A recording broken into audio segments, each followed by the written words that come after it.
Boa tarde a todos. Sou Anabela Luís, sou coordenadora do Centro Qualifica e cumprimento os nossos ouvintes e seguidores. Dou as boas-vindas a mais uma emissão do nosso programa Diz-me o que lês, que é transmitido aos domingos às 20 horas na Rádio Cister e em podcast no site da CFM, quando quiser. Hoje temos o grato prazer de podermos entrevistar Maria João Bruno Hipólito. Boa tarde, Maria João. Olá, boa tarde.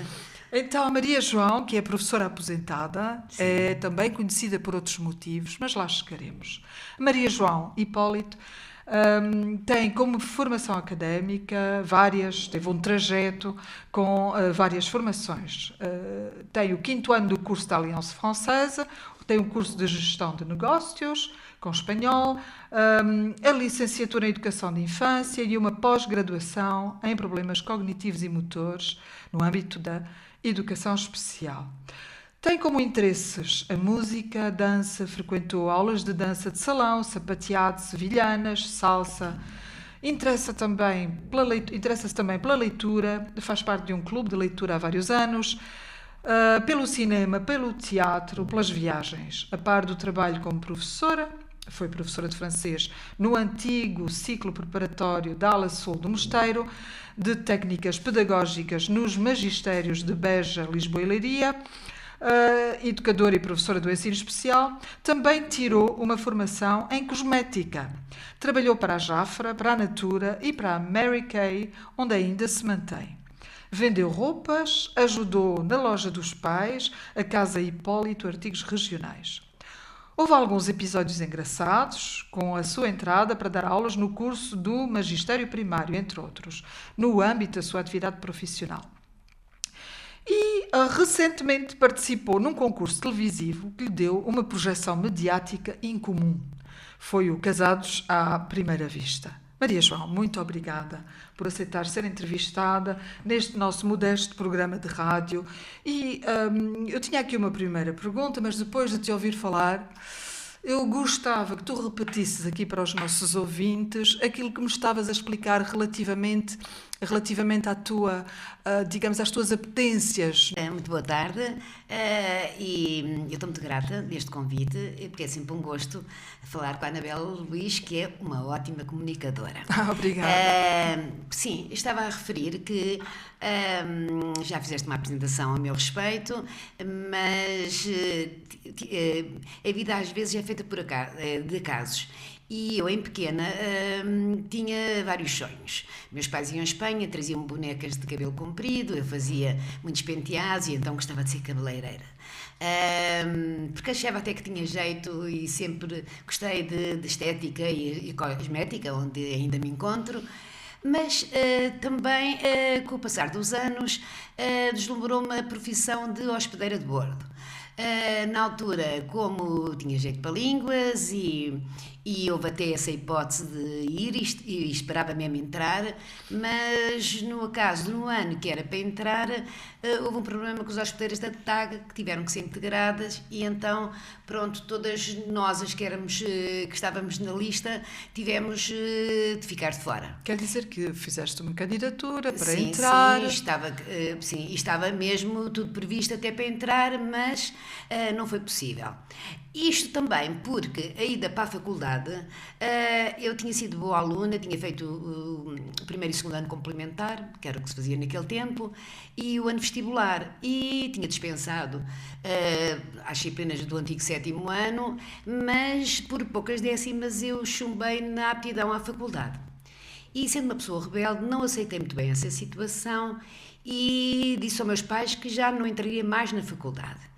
Meus pais, com muito desgosto, mas eu, entretanto, houve também a hipótese de não entrar como hospedeira e eu também gostava de outra profissão que era, e gostaria de ter sido também advogada, porque me deslumbrava também a vida dos tribunais. Eu tinha vários amigos advogados, comprei o Código Penal, lia as leis, nos intervalos e tempos livres eu ia assistir a certas sessões e certos julgamentos que me deixavam entrar, porque cá está, como tinha advogados amigos, deixavam-me entrar com eles. E eu ficava deslumbrada a ver, na altura se calhar até nem percebia muito bem, porque às vezes o advogado tanto defende a parte certa como a parte errada, mas a maneira como eles falavam deslumbrava-me e eu achava que era aquela vida que eu gostaria de ter. E gostavas então, quer dizer, achaste que podia ser uma via para ti, o ser advogada? Uma via para mim também, mas cá está. Eu tinha um pai muito ríspido e o meu pai, embora eu tenha primos advogados... Maria João, mas não foste para direito, o teu percurso foi diferente. Sim, é porque, entretanto, abriram os cursos para educadores de infância nas Caldas da Rainha e meus pais insistiram para pelo menos tentar e eu pensei, bem, eu vou tentar para eles não me chatearem, mas vou chumbar e sendo assim continuo a dar aulas no ciclo que era onde eu gostava de estar a dar o francês. Mas eu cheguei, fui fazer a prova e era um exame completamente diferente daquilo que eu estava habituada. Portanto, começava com ouvíamos uma valsa de Strauss, João Filho. Eu sempre ouvi música clássica de pequena. A minha mãe tocava piano, nós tínhamos um piano de estudo inglês em casa.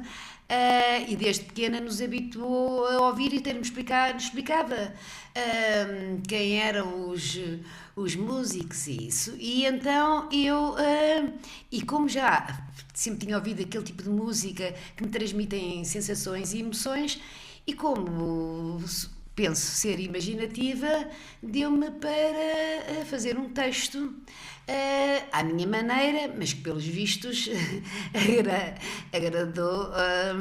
E além disso tínhamos outra prova também, que era uma banda desenhada do Quino, que tinha a ver com o cotidiano, que eu até achei muito interessante e que também era para fazermos um texto sobre o que víamos.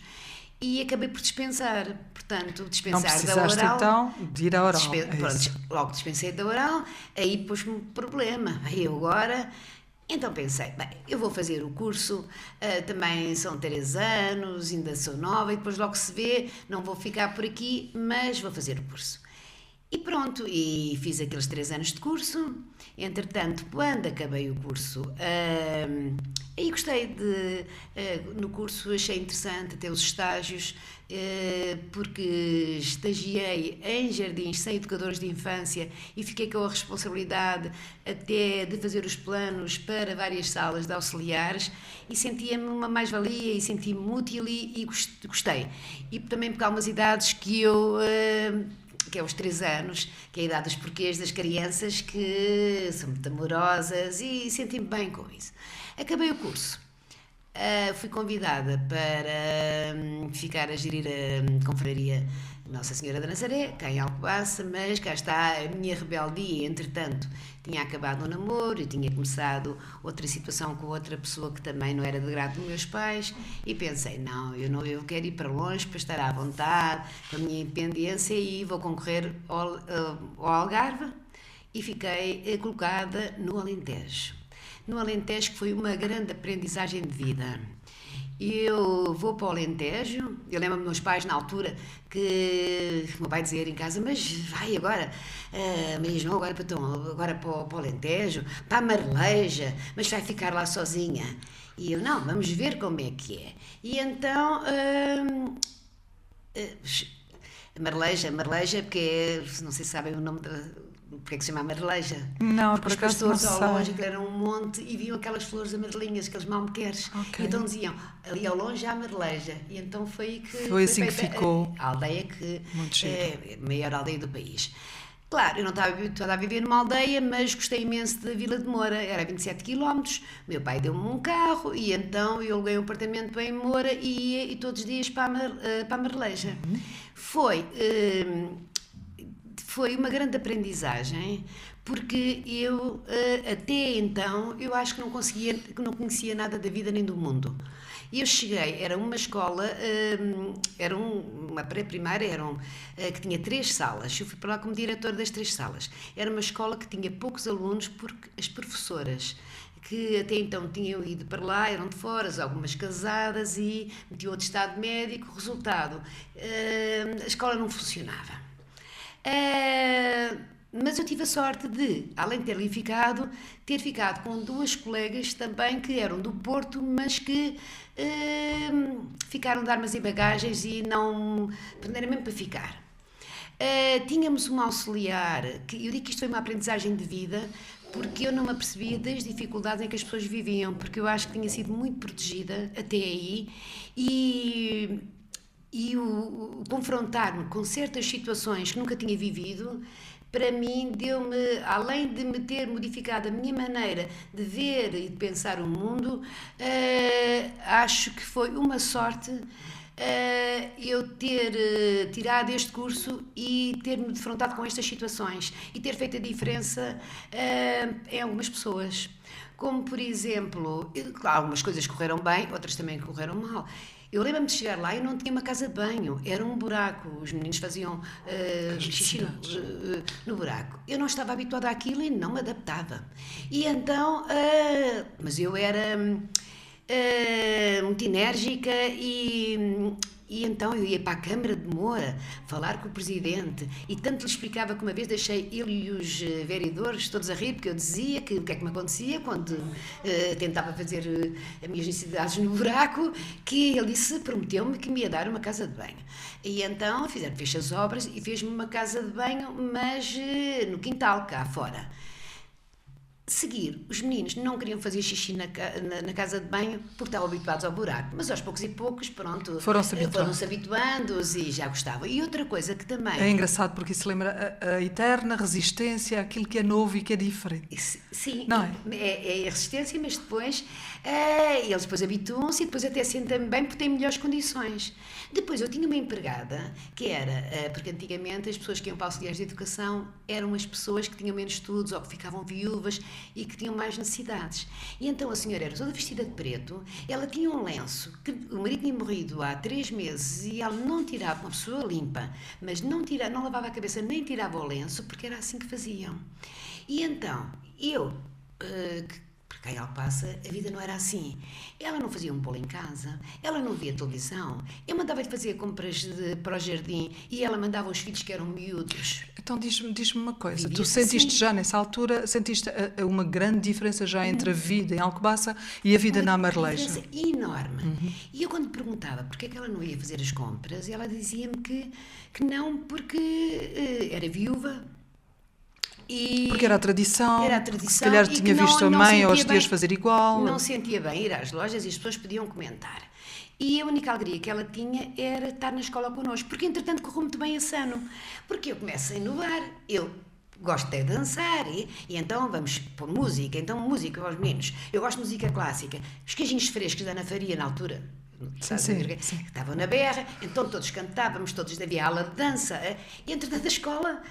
Começa a ganhar o nome e começa a vir miúdos de outras escolas e ficámos com 3 salas com lista de espera. Maravilhoso. E a empregada dizia que a única alegria era estar connosco. Não estava connosco na sala com os meninos. Fazia as limpezas e nós levávamos, como almoçávamos lá, levávamos o nosso almoço e ela fazia o almoço para nós. Porque não sentia bem com os meninos na sala, com aquelas tristezas. Ela saía do jardim e ia-se deitar. E é engraçado que eu também fiz a diferença, ainda hoje sou amiga dessa senhora, eu fiz a diferença nela porque um dia, não sei se isto deve-se contar, mas eu acho que isto foi muito bom para ela e para mim o ter conseguido mudar a vida daquela mulher. Ela um dia chega ao pé de mim e diz-me que precisava de falar comigo. E tinha um brilho nos olhos e eu achei que aquela senhora que tinha uns olhos tão baços e de tanta tristeza porque o marido tinha morrido e ela não tinha interesse nenhum na vida, achava que não conseguia educar os filhos. Disse, mas o que é que se passa? E ela conta-me que tinha recebido a visita de uns senhores que tinham estado a conversar com ela e que ela sentiu uma coisa diferente dentro dela, sentiu uma certa esperança que ainda poderia voltar a encontrar o marido. E eu cá está, aliás, como não sou de nenhum partido político, também as religiões aceito-as todas, porque eu acho que nós temos que ser independentes e plurais, não é? Temos que, não é o que nos faz bem, E então eu perguntei, não interessa agora qual era a congregação religiosa, e perguntei-lhe, e ela explica-me, mas diz que quando os senhores saíram lá de casa dela, a sogra chorou tanto, e os filhos também, porque a sogra tinha chorado, que não queria mais aquela gente lá em casa, e ela estava com uma tristeza infinita porque aquilo tinha-lhe feito bem. Primeira vez que ela teve, que eu vi uma alegria naquela mulher. Ela tinha gostado e tinha se sentido identificada com aquelas pessoas. Sim, e então era a perguntar-me se podia recebê-los na escola. Eu disse, vamos lá pensar. Vamos lá pensar. Por um lado, a senhora sabe que a escola não tinha alunos e agora até temos lista de espera. Se agora... O que é que poderá acontecer agora receber aqui na escola às tantas, se aqui na aldeia não aceitam, portanto, essa religião, como é que vai ser? Mas também não queria que ela deixasse de sentir aquele bem-estar, porque... E então, vamos, e por acaso correu bem, eu disse, vamos fazer uma coisa, eu saio às 3h30, a senhora sai às 5h30, porque faz a limpeza até às 5h30, nós vamos tentar que às 5h30 eles venham cá, porque já não está a trabalhar, embora isto seja do Estado, não é?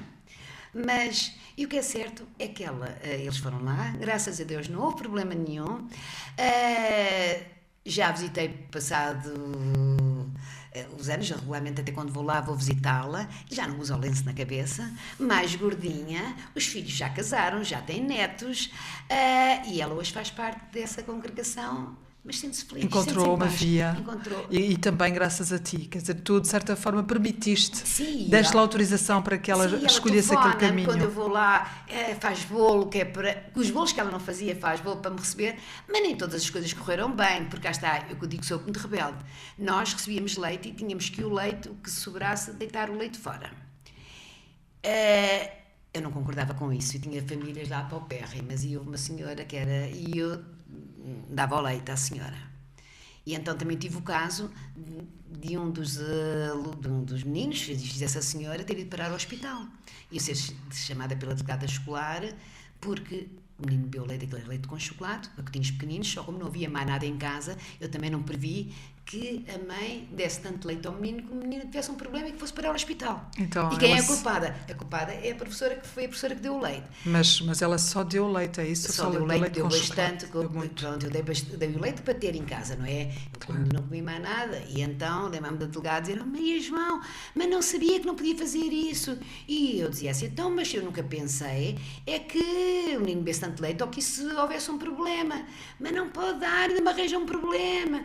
Eu já sei que estou a dizer isto, mas que vai continuar a fazer. Eu disse, não, eu posso continuar a fazer, mas com acompanhamento e ver realmente como é que é distribuído. Exato. E como é que...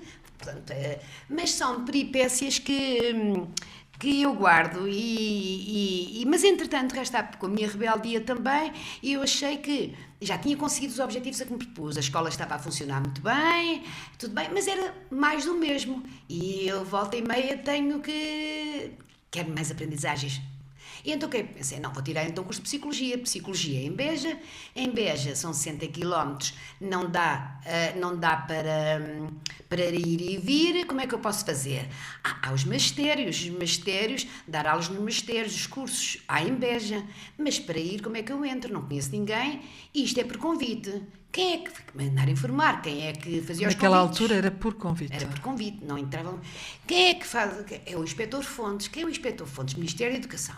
E um dia lá vai Maria João para Lisboa, logo de manhã cedinho, no Ministério da Educação, para o gabinete do Inspetor Fontes. Chego lá, estava a secretária à porta, senhora, sou a professora Maria João, queria falar com o Inspetor Fontes. Então, e a senhora tem agendado? Não. O senhor Inspetor não recebe ninguém sem agenda. Eu vou assim, está bem, mas eu, entretanto, meus olhos e a minha cabeça estava a mil, eu vi a placa Inspetor Fontes, vejo, placa Casa de Banho, e a senhora aqui. Eu pensei logo, ele há de ir à casa de banho. Naquela altura não havia casas de banho, não havia os escritórios com as casas de banho dentro, privadas, não é? Pronto. E então... Sim. Olha que agora continua a não haver para toda a gente. Então, Anabela, eu sentei-me lá e a secretária olhar para mim. Eu disse, eu estou aqui a descansar um bocadinho. Esperei bastante. O senhor aguenta bastante. Esperei para aí 1 hora. E passado 1 hora vejo sair um senhor assim, com aspecto mais velho, dos seus 50 e tal anos, eu tinha 20 e poucos, não é? Devia ser o tal. Dali do Inspetor Fontes, ninguém tinha entrado, tinha que ser ele, não é? E se não fosse, eu arriscava.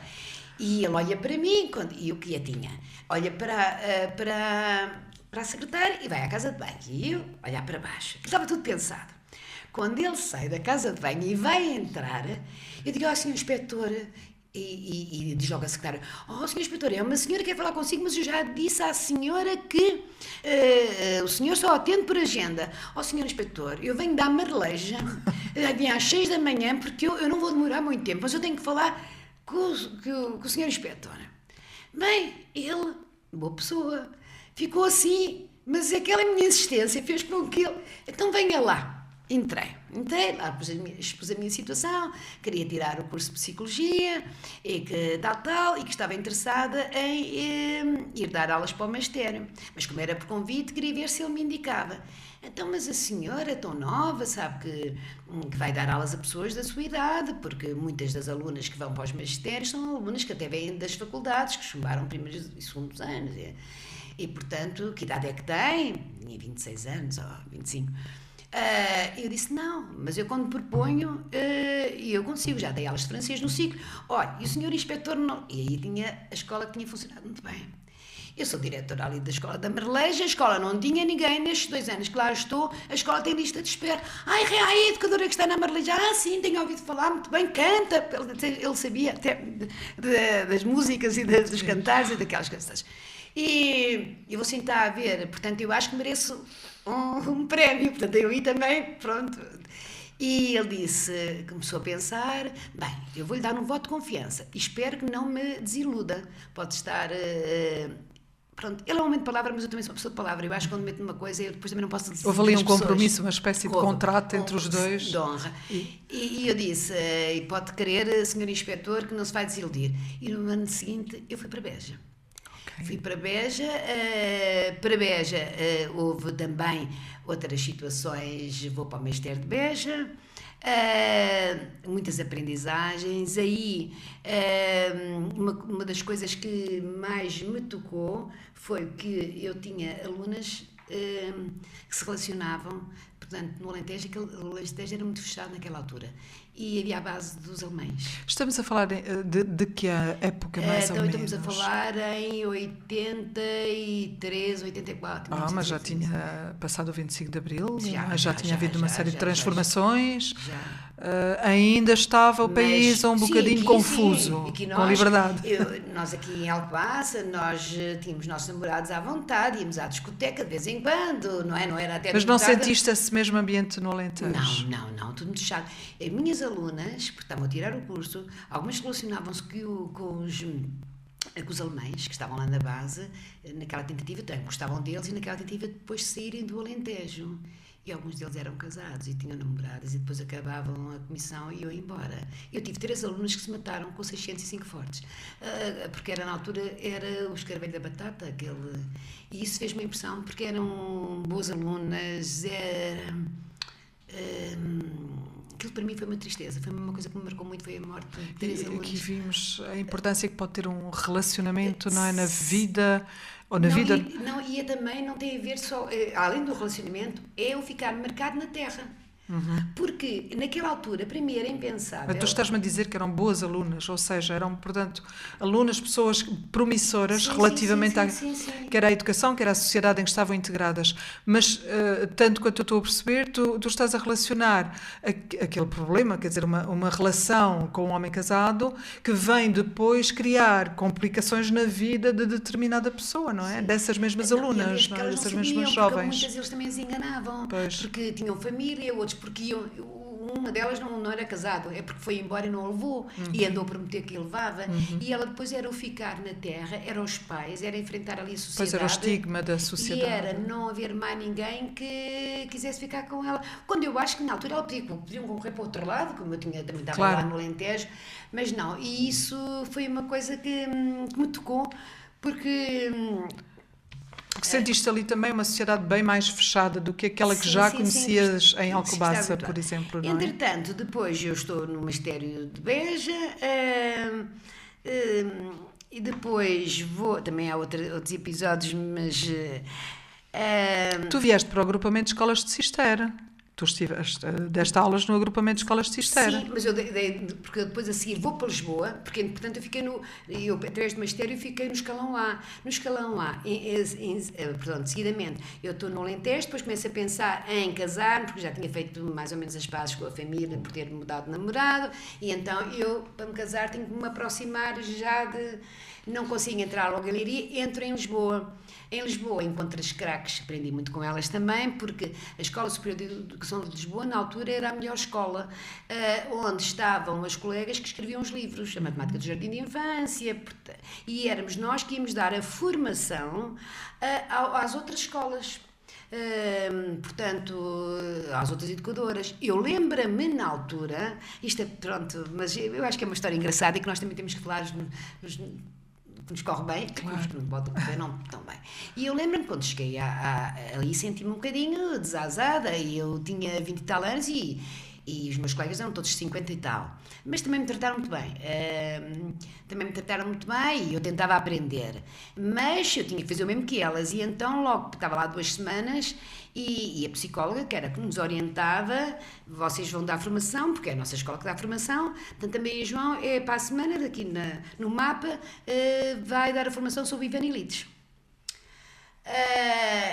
Na altura eu não dei no meu curso Ivanilides. E eu vou agora dar bem as escolas todas, ao João de Deus, a Mitza, que havia na altura, a Maria Montessori, várias escolas que havia, Ivanilides. E então, mas como eu era estudiosa, eu vou à biblioteca e começo a ler sobre Ivanilides. Sociedade sem escola, sou um autor, na altura, para mim, um bocado difícil. Eu vou assim, bem, uma coisa é eu, para ir falar perante pessoas que estão na educação há tantos anos e conhecem este pedagogo, e eu não é com estes dias que eu consigo. Por acaso tive a sorte, que esta história é mais engraçada, porque em Moura eu tive um amigo do sindicato, que era professor de filosofia, que vai à televisão muita vez, que é uma cabeça, tinha sido assim, vamos lá, meu pretendente, mas... Uma amizade colorida, não, mais do que isso ainda. Ele tentou, mas para mim era muito... faccioso em certas coisas, não era bem, mas eu pensei, para me ajudar, e entretanto ele estava em Lisboa e dava-me sempre a telefonar para irmos beber um cafezinho, para irmos jantar, para irmos... e eu sempre a arranjar desculpas. Isto aqui também é oportunismo, mas naquela altura pensei, ele pode-me ajudar. E então telefonei-lhe, eu estou aqui com um problema, então diz lá. E então lá lhe expliquei, e então ele deu-me ali uma aula de Ivanilides, que me pôs os pontinhos todos e até me dizia assim, Maria João, são capazes de fazer esta pergunta. Em relação a isto, se fizeres esta pergunta, tu respondes assim. E eu estudei aquilo tudo. Bem, aquilo foi uma formação. Cheguei a dar a formação, era a psicóloga, mas como é que é possível? Estamos todos extasiados, uma rapariga tão nova, é isso. Bem, estive, portanto, em Lisboa, e correu muito bem quando lá estive, e entretanto depois venho para Leiria para o magistério, porque é para me aproximar, porque estava a pensar casar-me, estou em Leiria. Sou convidada depois para a inspeção, mas entretanto, pronto, pensei em casar-me e casar. O meu marido tinha casa em Minde, que estava ligada à Rádio de Lisboa, mas também era empresário, e eu queria ter um filho e isso, e pensei, não, eu vou deixar e vou voltar à escola, porque nos magistérios e depois com as formações que damos, e isso tem que estar nas cidades, não é compatível com a vida que eu quero ter. No entanto, tinha ficado também o bichinho de que eu tinha dado aulas sobre deficiência, e eu gosto de enfrentar aquilo que não conheço e testar-me, ver o que é que sou capaz. E na altura tinha pensado que me faltava agora também passar pela educação especial. E é nessa altura então que eu depois entro na educação especial. E foste professora de educação especial no agrupamento de escolas de Cister. Na altura não era do agrupamento de escolas de Cister, eu pertencia à DREC de Coimbra e estava, na altura ainda não era agrupamento. Então não era Alcobaça? Não era Alcobaça, porque eu vivia em Minde e estava em Porto Mós. Em Porto Mós, ok. Em Porto Mós, e então foi muito enriquecedor também. Não sei se queres que eu fale agora da educação especial. Pode ser. A educação especial, eu na altura não tinha ainda o curso, portanto não tinha ainda, tivemos foi uma formação, porque eles formavam-nos e estávamos assim nos cursos intensivos, mas não, mais tarde é que eu tirei a pós-graduação. E foi muito interessante porque eu fui tentar, não é? E fui com uma colega amorosa, que adorava a profissão, e nós na altura íamos a domicílios. A Drec trabalhava muito bem. Como então? Explica lá isso, faz favor. O que é que tu queres dizer quando dizes que iam a domicílios? Nós íamos, era a intervenção que hoje é chamada intervenção precoce. Ok. Portanto, nós não podíamos ter mais de 6 alunos, portanto, e eram alunos e só trabalhávamos com casos muito graves. Os mais graves, as paralisias cerebrais, multideficiências, autismos profundos, síndromes de Down. Nessa altura, os alunos não iam à escola. Os alunos não iam à escola, os alunos, portanto, eram acompanhados por uma professora de educação especial em casa e tinham terapias nos hospitais. E nós tínhamos a nosso cargo 6 alunos. Nós deslocávamos no nosso carro e levávamos todo o material, porque eu sou da parte motora e também da parte cognitiva, mas na altura tinha muitos alunos com a parte motora e todo esse material que depois tínhamos que trabalhar com os alunos, a parte toda metálica que tinha-se para nas pernas e aquela ginástica que se faz. Portanto, o nosso carro, eu tinha um carro que era um carro de 2 lugares, com aquela parte grande atrás, para levar esse material todo que nós levávamos para trabalhar com os diversos casos. O que é que te deixa como bagagem o trabalho com crianças com tantas dificuldades? Eu digo-te, é muito, compensa-nos muito mais que outro tipo de trabalho. Eu passei, acho que pelas idades todas, porque aqui também tive com bebés. Gostei muito do trabalho dos meus Com bebés com deficiência mental. Com deficiências, apanhava-os aos 3 meses. Eu tive na educação especial, eu tive na escola primária, tive no 2º ciclo, tive no 3º ciclo, nos magistérios com alunas que se tornaram minhas amigas, algumas ainda as vejo hoje e isso tudo, mas para mim, não talvez como a educação especial está hoje, mas isso é outro assunto. Mas como é que eu tenho de explicar? É uma sensação, nós sentimos-nos tão bem e tão úteis quando qualquer pequenino desenvolvimento é muito. E para os pais, eu lembro-me do meu primeiro caso. O meu primeiro caso, fui com essa colega minha e foi numa aldeia perto de Porto Mós. Aqueles pais, aquela mesma lição de vida. A menina era uma paralisia gravíssima, uma paralisia cerebral. A mãe trouxe a menina ao colo, a menina vinha-lhe aqueles ranzitos pelo olho, pelo nariz, não tinha um olho, a perna não abria. A mãe veio com aquela menina e eu não estava habituada a um caso tão grave, eu dei um passo para trás. A minha colega, e vi no caminho, e é que segurou, percebeu, e eu vinha no caminho e eu dizia, eu vou desistir. Eu concorri, mas, Isabel, eu não vou conseguir. Eu assustei-me tanto, eu parece que até tive medo da menina. Pronto, isto era a minha primeira sensação. E ela disse, não, olha que vais ver que vais conseguir. Entretanto, cá está, quando nós não sabemos, até nos esforçamos mais. E nós, com aquilo que nos damos, nós temos que pensar, tentar fazer o mais agradável possível e tentar perceber o que nós não sabemos. E então, na altura, nós tínhamos muito acompanhamento, portanto, eu ia à casa trabalhar, mas antes de trabalhar, nós íamos ao hospital a Coimbra e aquelas reuniões com aquelas terapeutas todas, eu sentava tudo. O que é que a terapeuta de fala fazia, o que é que a terapeuta ocupacional, o que é que o médico havia dizia sede para de fazer. aprender, Eu não é? vinha com tudo para fazer.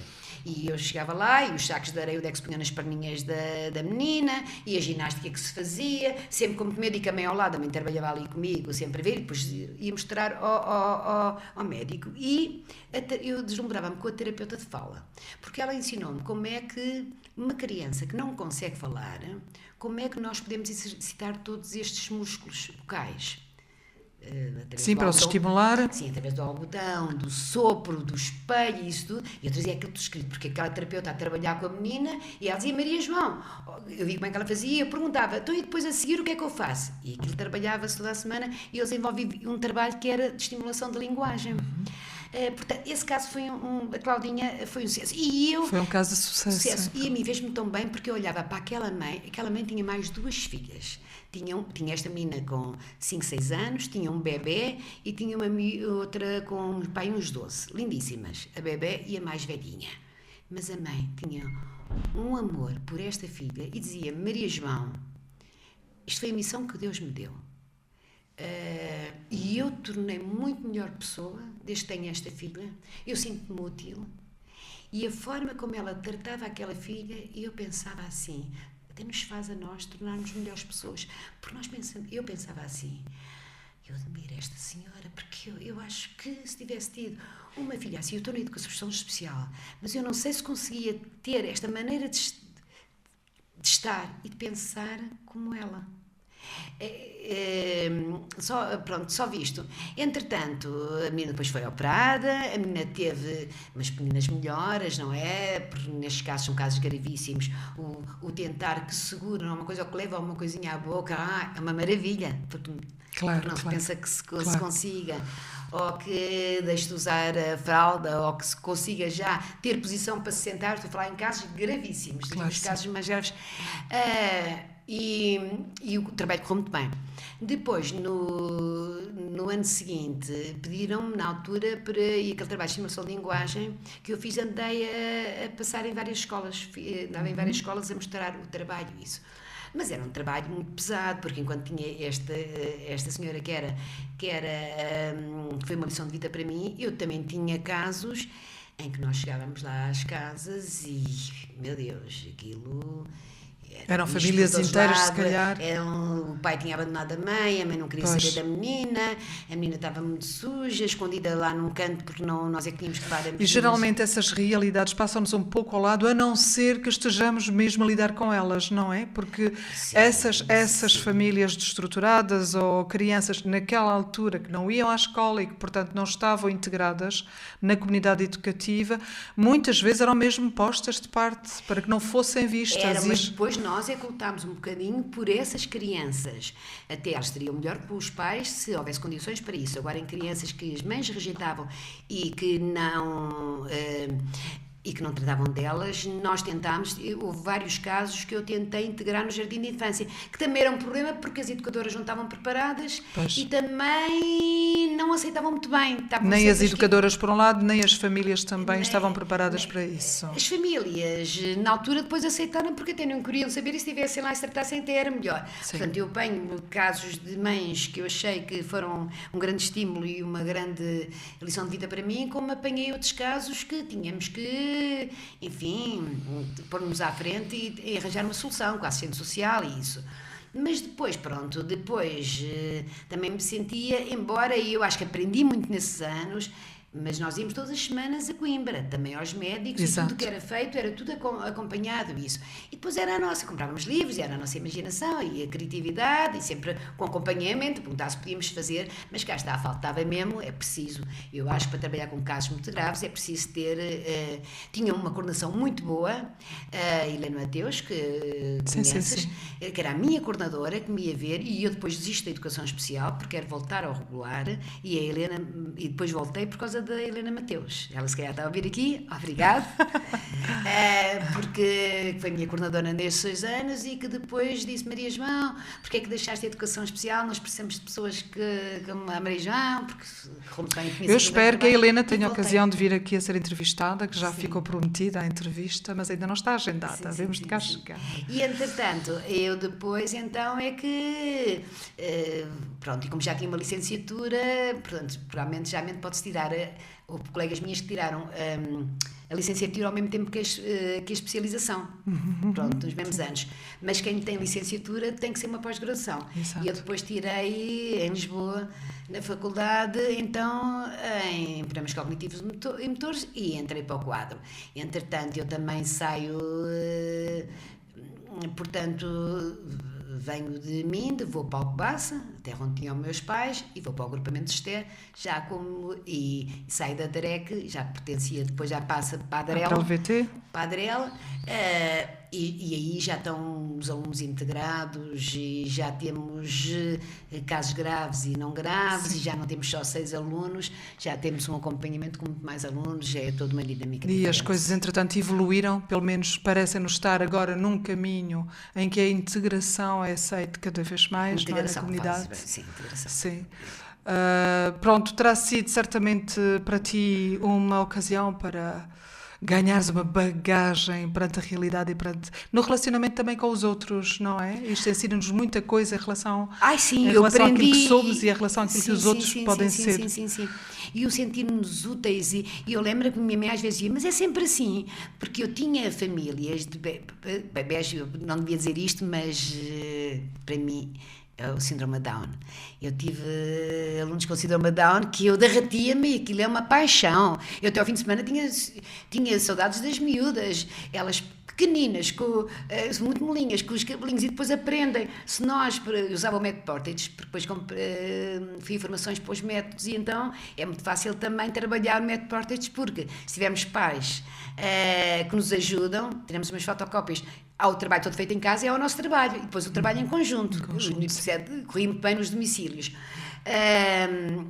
Mas isto era para dizer qualquer coisa que agora já me esqueci da idade, agora já me esqueci de... Mas, entretanto, eu queria colocar também outra questão, que é, ao longo dessa tua experiência, a arte já mexia contigo? Em alguma medida havia uso também sei lá, da música como terapia ou de outro tipo de arte como terapia para interagir com crianças com dificuldades de aprendizagem? Portanto, ao longo do teu percurso Houve profissional, tu sempre, sentiste... acabou sempre por haver, porque eu gosto também de cantar e como educadora nós cantamos as nossas canções, sou uma pessoa com sentido de humor e que gosto de brincar, e eu acho que até as coisas corriam bem porque os miúdos mesmo acham piada e através da brincadeira consegue-se, não é? E mesmo nós, até mesmo para os ensinar a falar, e depois vamos para a canção, os animais, e depois há a canção de cada animal, o gato tem uma canção, Daí o a pato arte tem e a cultura estarem sempre de par com a questão do desenvolvimento, não é? Sim, e é muito E importante. pode ser terapêutico, correto? Portanto, Sim, não é sim, apenas, digamos, a fruição da arte, não é apenas a fruição do contacto com algo de belo, é também o efeito terapêutico que esse contacto pode ter, não é? Eu acho que sim, tem que Pronto, ser. Tem que era ser nesse verdade. sentido que eu queria Sim, também sim, ouvir sim. a tua sensibilidade. Eu queria também saber até que ponto, portanto, agora entramos um bocadinho mais nesse domínio, até que ponto é que esse teu apreço pela arte, em geral o teatro também, em que é que isso contribuiu, e a música, não é? Tu referiste até o facto da tua mãe tocar piano, até que ponto é que isso moldou a tua maneira de ser e continua a contribuir para o teu bem-estar? Olha, eu acho que sim, porque meus pais viajavam e eu lembro-me de ser pequena, por exemplo, e nós irmos ver o balé russo ao Coliseu. E eu fiquei deslumbrada com aqueles fatos, com aquelas danças, o que me fez, mais tarde, eu já fui à Rússia há uns anos, mais tarde ir à Rússia por acaso fui à Rússia, não fui ver não vi o bailado russo, mas fui a São Petersburgo e estive a ver o Hermitage e as obras de arte, e então estava uma exposição sobre a Sissi, sobre vestuário, que também foi uma maravilha, que eu adorei. Mas tudo, sei lá, eu desde pequena eu também comecei a ler muito cedo. A minha mente diz que eu me isolava e que lia muito, que lia tudo, e que às vezes queriam que eu saísse e que eu ficava a ler. Porque eu sentia-me bem acompanhada e a leitura dava-me a outros mundos, e eu sonhava com outras coisas. E havia uma biblioteca itinerante que quando eu era pequena, que parava ali em frente ao mosteiro, nós requisitávamos os nossos livros. E fora disso lia o que a gente lia naquela altura, Enid Blyton, o 5 e o 7, o Tintin, mas depois eram os livros também que se iam buscar à biblioteca. Portanto, a música também ouvia em casa, concertos também, e os meus pais também nos levavam, cinema também sempre gostei, e tudo isso é aproveitado depois também no teu trabalho, porque uma pessoa gosta de teatro. Eu lembro-me que em Lisboa, por exemplo, havia a professora de movimento e drama, a minha colega da Escola Superior de Educação de Lisboa, que ia com um grupo de teatro e que lhe falta um elemento, e eu peço logo para integrar o Círculo Giscalpesiano. E a maneira como ela primeiro tive que trabalhar a linguagem, porque eu falo um bocadinho depressa, tinha que ser compassado, depois as emoções, como é que trabalhava. nós íamos para o espelho e no espelho trabalhava a linguagem e a expressão, mas depois eram as emoções. E eu nunca me esqueço que ela gritava connosco a ralhar e eu ficava irritada dela estar a ralhar que não estava à espera e ela, é assim que quero que tu... Essa expressão, não esqueças. E eu tenho que me lembrar. E então, tenho que ficar cá, ela a ralhar comigo, está mal feito, está não sei o quê, assim não entras. E fica aquilo que é para naquela altura, aquela expressão que se mete isso. E, portanto, até nós, com os nossos alunos, tanto na educação especial como fora disso, na maneira como se conta uma história, se for teatralizada, prende muito mais os alunos. Se for utilizada a arte, é isso que estás a dizer? A arte e até os tons de voz. Portanto, e as emoções? As emoções. Eu, por exemplo, a contar uma história, eu gosto de fazer a voz de capuchinho, e depois muda a voz, e depois é mais um gritinho, e depois a expressão, agora vem lá, vamos lá. E os miúdos ficam ali presos. Que eu lembro-me quando estive na educação, na escola...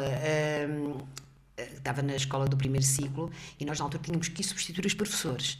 E então no dia que eu substituí, além de deixarem uma ficha para fazer, dizia sempre vamos contar a história. E os gordos logo querem história, porque eu fazia aquele teatro todo. Divertia-me imenso. E eles também se divertiam. Eles também, claro. E depois punham-os também a interagir connosco. E não sei o que é que queres que... Estávamos a falar da influência da cultura e da arte, mas eu quero te perguntar... de que forma é que tu, agora falando mesmo sobre outro tema, que é a questão da cosmética, e que tu continuaste, não é? Continuaste ligada aos cosméticos e porque eu, como digo, as coisas acontecem por acaso. E um dia eu estou aberta a tudo e eu gosto de me pintar e gosto de ver o que é que se usa e como é que é. E então um dia havia uma marca que já não existe cá em Portugal, que era da Gillette, e há uma marca que me convida uma senhora para fazer uma reunião em minha casa. Aquelas reuniões que fazem, como da Tupperware, isso. E então faz a reunião, nós fazemos a reunião, a senhora maquilha-nos para ver como é que fica e tudo, e pergunta-me se, Marias não tem tanto jeito, não quer. E eu assim, na altura uma pessoa fica... mas porquê que não tenta isso? Mas é porque para vender aquela marca tinham que ter formação. Nós tínhamos que fazer um curso de limpeza de pele e maquiagem, um higiene-exame, a ver se passávamos, depois tínhamos que pintar 3 pessoas. E mantens ainda essa ligação? Mantenho. Okay. Entretanto, eu tirei essa formação, durante um tempo conciliava isso, porque aos fins de semana eu fazia as reuniões e chegava a me maquiar até noivas e mães de noiva e isso.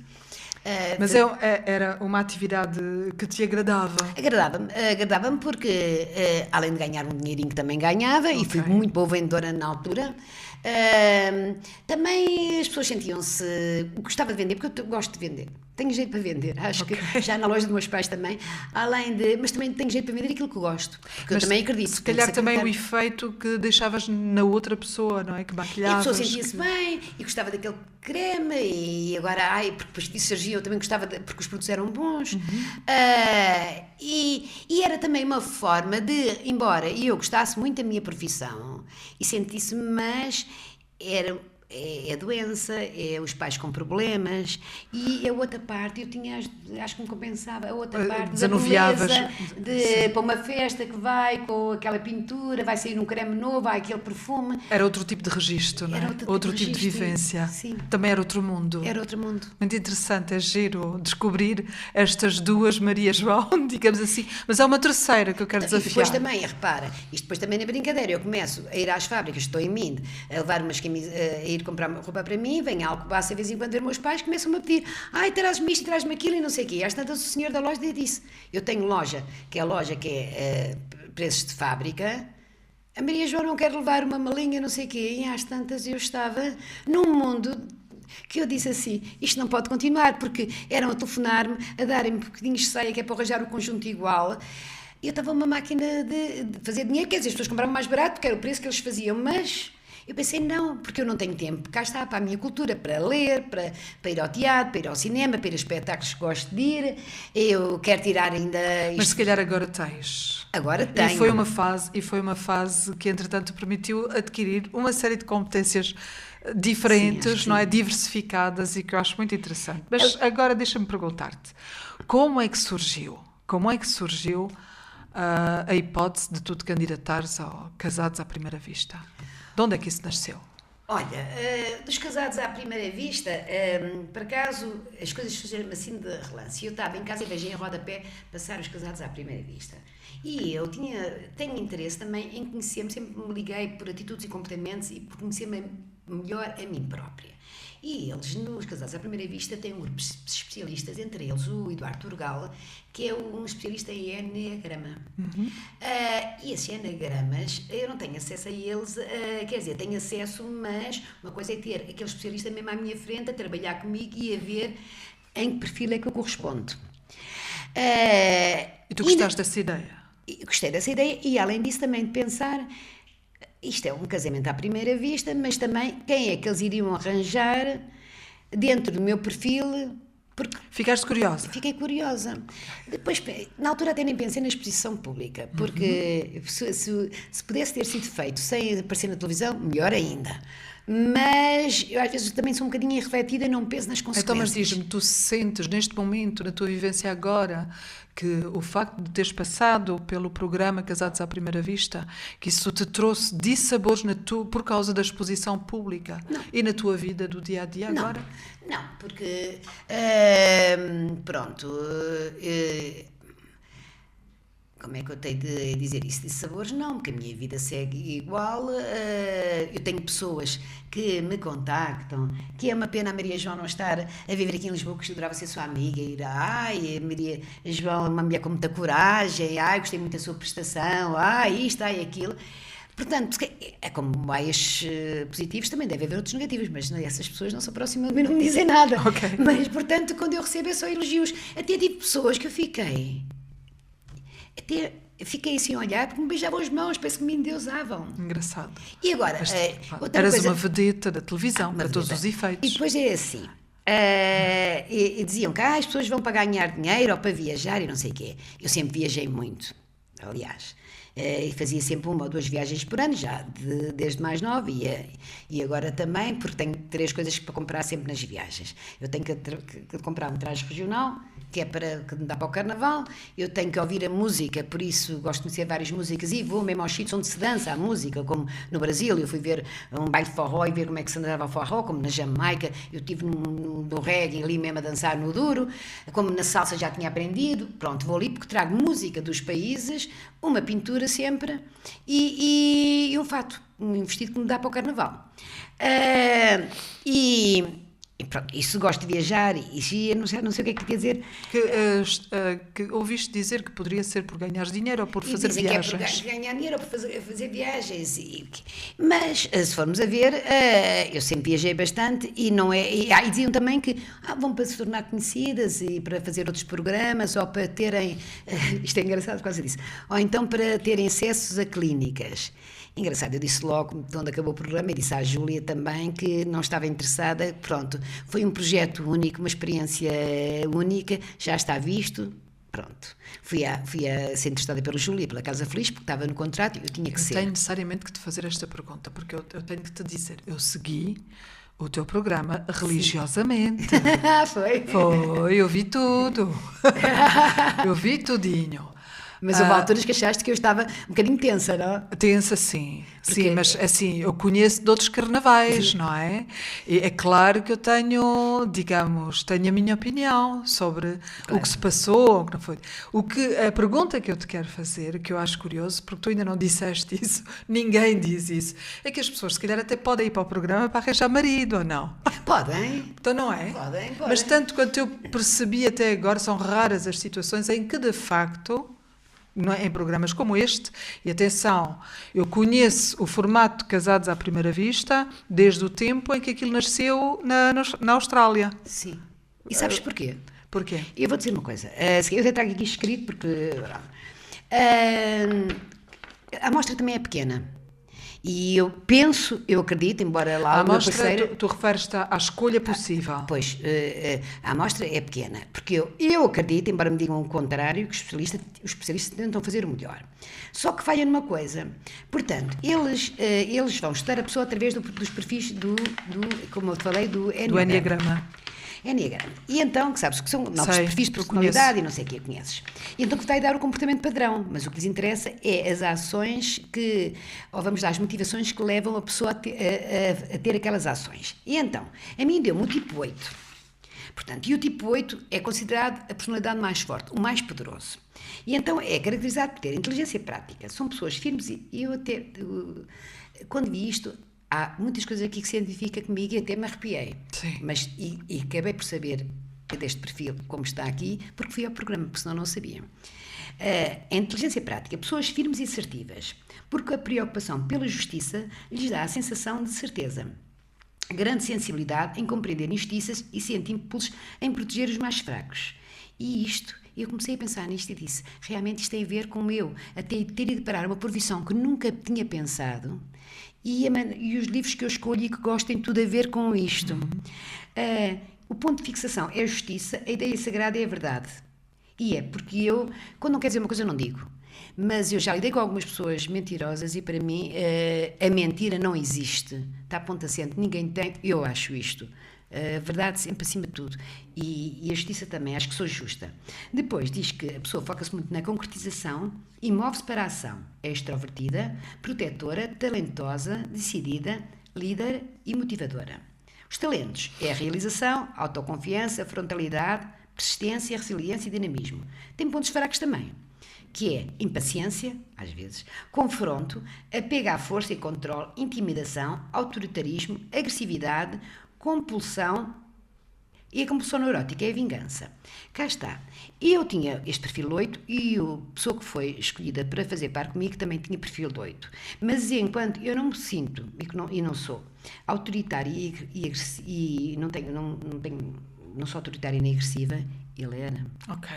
Estás a ver? E aqui eles juntarem duas pessoas, portanto, eles aqui se calhar não tiveram, por isso é que eu digo que a amostra é pequena, eles se calhar não tiveram outra pessoa para tentar misturar o meu perfil com um perfil diferente, porque aqui podia haver um confronto e aqui, pronto, e porque uma das coisas que eu disse é quando eles perguntam que tipo de homem, o que é que não suporta, o que é que não gosta, e eu disse, um homem autoritário, não estou habituada, a agressividade também não, nem abreger isso, eu gosto, porque eu tenho sentido de humor, e acho muita piada um sentido de humor inteligente, agora aquela abregerice ordinária eu não tenho, nem tolero, e foi, pronto, o que eu achei que, Sim. Então, que se passava. tu ainda não respondeste bem à pergunta que eu fiz. Tu foste para o programa para arranjar marido? Não foi o primeiro objetivo, foi para me conhecer melhor a mim própria, para saber como é que era aquilo tudo e também estava sozinha, se arranjasse alguém compatível, porque não? Melhor, mas eu achei que também tinha muito a ver com a noção daquilo que é estar em cima de um palco. Estou enganada? Aí não, porque sabes que, olha, para já tenho esta idade, para já tenho bastantes rugas, porque sou uma pessoa que tem a cara muito marcada, porque bebi pouca água, porque se calhar frequentei discotecas demais, porque não me cuidei se calhar como devia ser isso.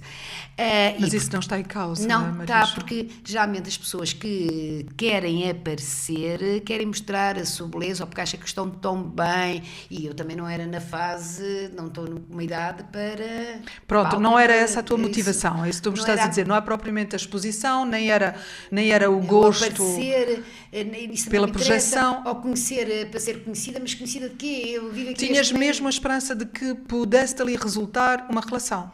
Eu interessava-me muito todo o trabalho que é feito, a experiência em si, porque já tinha visto um programa e achava que devia ser, pensava que aquilo também era mais fácil, porque aquilo é uma canseira, desde as 7 da manhã a gravar até às 11 da noite, é que não é de pera doce, mas o que nós vemos na televisão é só aqueles jantares, é aquilo tudo, olha, é umas férias agradáveis, vou-me conhecendo a mim própria, conheço em grupo e quem sabe, e talvez o marido, era tudo, já viste, era... Sim. Maravilha, se fosse assim tudo. Claro.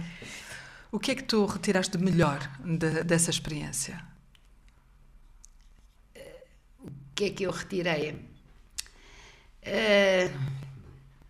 Eu não estou arrependida, vamos lá, não estou arrependida. A pessoa retira sempre aprendizagens. Aliás, mas eu... para te responder essa pergunta, eu pensava que as pessoas eram mais verdadeiras. Vamos lá. Eu não estava à espera de encontrar um grupo de pessoas Na altura não pensei nisso, que fossem por esse motivo, cá está, pela exposição, para se mostrar, para que passam por cima dos outros, querem aparecer. Eu lembro-me na altura, quando saíamos até para ir gravar, que às vezes passavam os das revistas, tanto que eu não aparecia nas revistas, por uma razão, porque eu quando os via lá, eu vou à casa de banho. E se querem mostrar, está bem, eu também compreendo que são mais novas que eu, querem fazer se calhar carreira, querem ser conhecidas, tanto que eu não tenho nada no Instagram, não é? Há pessoas porque começamos a ser vistos e eles estão a tentar ganhar um certo dinheiro, não é? Com os likes. Até para convites, para estarem em determinados eventos. Sim. Mas isso a Júlia veio logo falar comigo porque eles estavam a convidar até para eventos e para presenças, mas só a Júlia não, eu até estou cansada nestes dias, já agora quero é descansar, eu agora fiz esta experiência e vi como é que era, mas ficou por aqui. Ok. Estás a ver, não é... Muito bem. Maria João, este programa chama-se Diz-me o que lês. Sim. Já tivemos a ocasião de te ouvir falar de ti, agora que te conhecemos um pouco melhor, também com uma faceta que se calhar não é assim tão conhecida de muita gente, que é aquilo que tu foste profissionalmente, não é? Sim. Mas conhecemos-te a ti também como pessoa um pouco mais. Então diz-nos lá, o que é que tu lês? Olha, que livro nos trouxeste hoje para recomendar aos nossos ouvintes? Olha, eu leio bastante, porque já leio há muito tempo e faço parte também há muitos anos de um clube de leitura.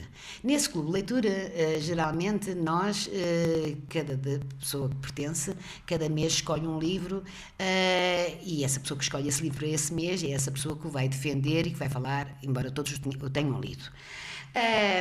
Houve livros, claro, em tantos anos que leio, houve muitos livros que me marcaram, mas lembro-me principalmente de 3 livros que não li há tantos anos como isso e que são de uma beleza extraordinária e que me tocaram muito. E que nos trouxeste, não foi? Então, olha, este que é do Hugo Walter Mãe, que é A Máquina de Fazer Espanhóis. Podes mostrar para a câmara?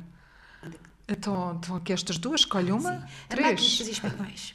Este livro é de uma beleza, de um autor que quando escreveu tinha 40 e tal anos e eu, ao ler este livro, entrei nele, porque isto é a história de um senhor que aos 80 e poucos anos, já o li há bastante tempo, perde a mulher e os filhos metem-no num lar. Posso ver? E então é todo a tristeza daquele homem que se sente que deu tudo pela família e agora não querem saber dele.